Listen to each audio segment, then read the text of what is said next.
তো hello guys, তোমাদের মাঝে আমি একটি নতুন ভিডিও নিয়ে চলে এসেছি। তো দেখতেই পাচ্ছ, কালকে আমরা ওই ঘরের মধ্যে যাচ্ছিলাম আর কি।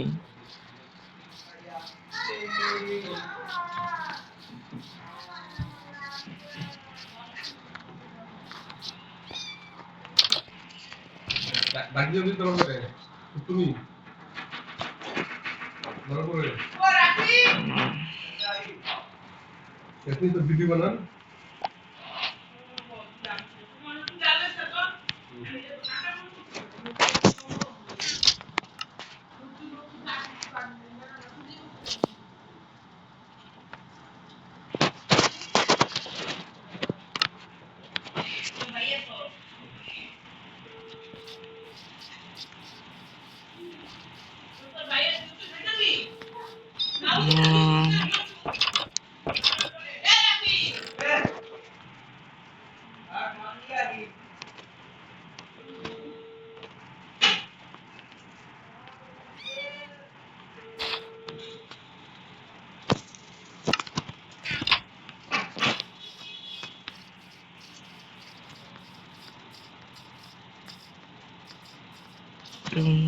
আমার ভিলেজ লুটা শেষ হয়ে গিয়েছে।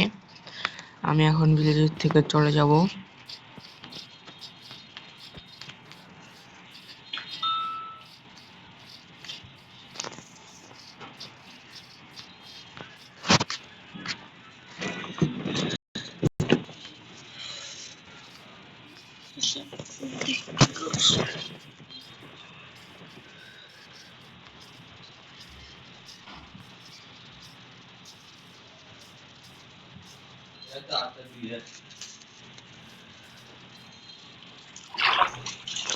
আমি এখন একটি বড় দেখে কেভ খুঁজবো। ওই কেভ থেকে আয়রন নেব আমি।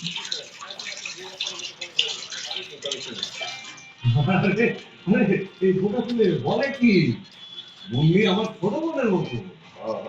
ছোট বোনের মতো থাকে কিছু করলে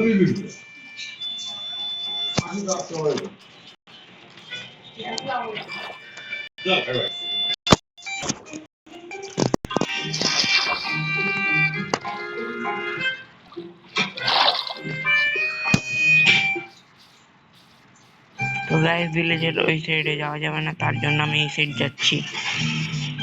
আর সাউন্ডের একটুখানি প্রবলেমও হতে পারে।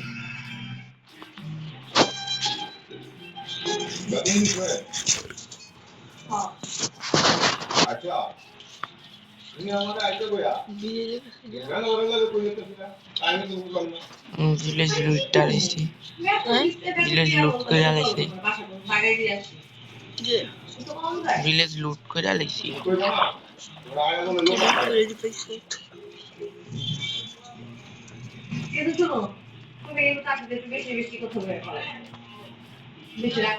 বন্ধুরা, এখন আমি এখানে একটি কেউ খুঁজে পাচ্ছি না।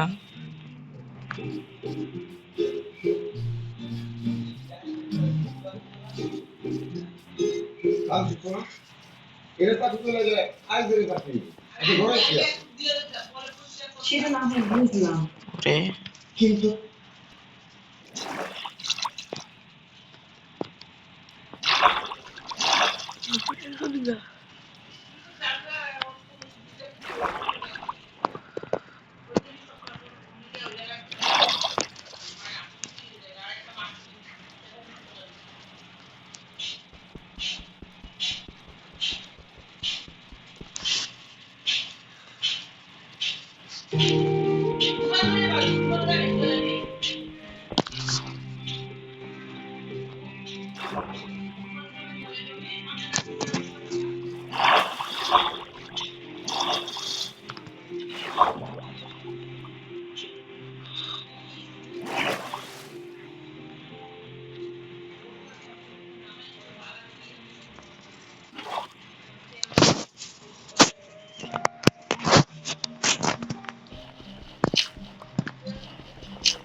Hoy, pasamos da pedazo. Golden apple muna binili.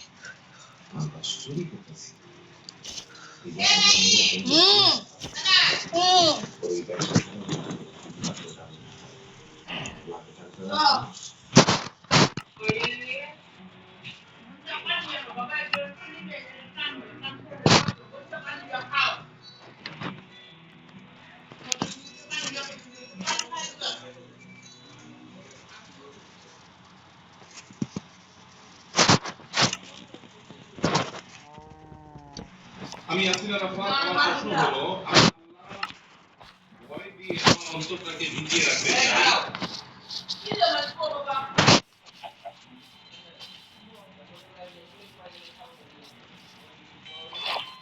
আমি ইয়াসিন আরাফাত। আমার প্রশ্ন হলো, আমি আল্লাহ ভয় দিয়ে আমার অন্তরটাকে ভিজিয়ে রাখতে চাই।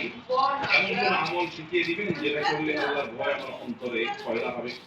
মাশাআল্লাহ, সম্ভবত একজন তরুণ, একজন যুবকের প্রশ্ন। খুবই আশা জায়গা নিয়ে প্রশ্ন যে আল্লাহর ভয়, আল্লাহ রাব্বুল আলামিনের খৌফ, এটা দিয়ে অন্তরকে তিনি সবসময় জাগ্রত করে রাখতে চান, সমৃদ্ধ করে রাখতে চান। ভাই আমার, দুনিয়ার কোনো মানুষের ভয়, এটা আমাদেরকে প্রভাবিত করে, এটা আমাদেরকে সন্ত্রস্ত করে, এটা আমাদের মধ্যে ত্রাসের সৃষ্টি করে, এটা আমাদেরকে কষ্ট দেয়। একজন সন্ত্রাসী আপনাকে খুন করবে, একজন শত্রু আপনার ক্ষতি করবে, একজন ডাকাত আপনাকে হত্যা করতে পারে। এরকম যদি ভয় থাকে, তাহলে আপনার ভিতরে অস্থিরতা কাজ করবে, আপনার কষ্ট হবে, আপনার ঘুম হবে না, আপনার পেরেশানি হবে। আল্লাহর ভয় এমন একটি বিষয় যে আল্লাহ আপনার অন্তরে চলে আসে, আল্লাহর শপথ করে বলছি, এর মতো উপভোগ্য, এর মতো অভাবনীয় তৃপ্তি এবং স্বাদ আল্লাহর জমিন আর কিছুতে আপনি পাবেন না। আল্লাহর ভয় অন্তরে লালন করলে যে স্বাদ পাবেন, আল্লাহর ভয়ে সন্ত্রস্ত হয়ে যদি, আল্লাহর ভয়ে ভীত হয়ে যদি আপনি ফেলেন, দেখবেন আপনার অন্তরটা বরং আর মুক্ত হয়ে গেছে। আপনার অন্তরটা যখন ফ্রেশ হয়ে গেছে, আর যদি আল্লাহর ভয় ছাড়া অন্য কোন মানুষের ভয় আপনার চোখের পানি আসে, আপনি আরো অস্থির হবেন, আরো পরেশান হবেন, আরো ডিপ্রেস হবেন। এই জন্য আল্লাহর ভয় দ্বারা অন্তরকে যদি পরিপূর্ণ করতে পারেন কেউ, তাহলে তার দ্বারা কোনো পাপাচার হবে না, অন্যায় হবে না, অবিচার হবে না। তার অন্তরটা সজীব থাকবে, সতেজ থাকবে, তাজা থাকবে, আল্লাহমুখী থাকবে। এই অন্তর সম্পর্কে আল্লাহ বলেছেন, ইয়াউমা লা ইয়ানফাউ মালুন ওয়ালা বানুন ইল্লা মান আতাল্লাহা বিকলবিন সালিম। কিয়ামতের দিন কেউ সম্পদ নিয়ে, কেউ সন্তান নিয়ে, বাড়ি গাড়ি নিয়ে আল্লাহর কাছে হাজির হলে কোনো লাভ হবে না। তবে যে একটা অন্তর নিয়ে যাবে, যে অন্তরটা পরিচ্ছন্ন পবিত্র, সেখানে কোনো প্রবেশ নেই, এই অন্তরটা থেকে আখিরাতে উপকার দিবে। এই জন্য অন্তরে আল্লাহর ভয় জাগানো দরকার। আল্লাহর ভয় অন্তরে কিভাবে আসবে? আপনাকে কোরআন পাঠ করতে হবে। ওয়াইদা তুলিয়াত আলাইহিম আয়াতুহু যাদাতুল ঈমান। আল্লাহর আয়াত তেলাওয়াত করলে অন্তরে ঈমান বৃদ্ধি পায়। এজন্য ভাইরা, আল্লাহর আয়াত কোরআন বেশি বেশি করে পড়বেন, বুঝে বুঝে পড়বেন। আজ মুসলমানদের বাসা থেকে কোরআন দূর হয়ে গেছে, স্মার্টফোন এবং নেটের নেশা আমাদেরকে মোবাইলগুলো আমাদেরকে কোরআন থেকে দূরে সরিয়ে দিয়েছে। কোরআন যদি বুঝে বুঝে পড়েন, অর্থ সহকারে, ব্যাখ্যা সহকারে তেলাওয়াত করেন, প্রতিদিন আপনি কোরআনের সাথে সময় কাটান, আপনার অন্তর আল্লাহর ভয়ে বিগলিত হবে। আল্লাহ ইয়াহদিল্লাযীনা আমানু আন তাখশা কুলুবুহুম Abdi di Roblox set pare Doris. হ্যাঁ আপনি যদি Roblox set পারেন, যদি টাসিও পারে পড়াকে পারে, সবাই পারবে Doris আর পেয়ে দিন সময় কবে গতকাল ফেসবুক, ইউটিউব, টিকটক বানানো এবং এই হবে না সমস্ত গেম। জিনিসের মধ্যে আপনি দুধ হয়ে তো যাবেন। গাইস, তোমরা যেমনটি দেখতেই পাচ্ছ, এটা কিরকম কুকুর, কালা। কুত্তো না শয়তান, বাঘ বাঘ। কিরে শয়তান হয়ে গেছে মামা গো, শয়তান হয়ে গেছে এত চোখ লাল। ও মামা গো, শয়তান হয়ে গেছে আল্লাহ গো, খোদা রাখো আল্লাহ। কিরে ওই যাই কই। বাচ্চা তো তো বন্ধুরা, তোমরা যেমনটি দেখতে পাচ্ছ, আমি শয়তানের দলগুলোকে মেরে দিয়েছি আর কি। তো এখন আমি আমার মাইকটা অফ করছি কিছুক্ষণের জন্য। বন্ধুতা করবেন, তাদের সান্নিধ্যে বলবেন। আল্লাহ বলেছেন, ইয়া আইয়ুহাল্লাযীনা আমানু তাকুল্লাহ, ঈমানদাররা হানি হয়ে গেছে তাহলে কি সৎকর্মশীল মানুষদের সাথে থাকো।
Here.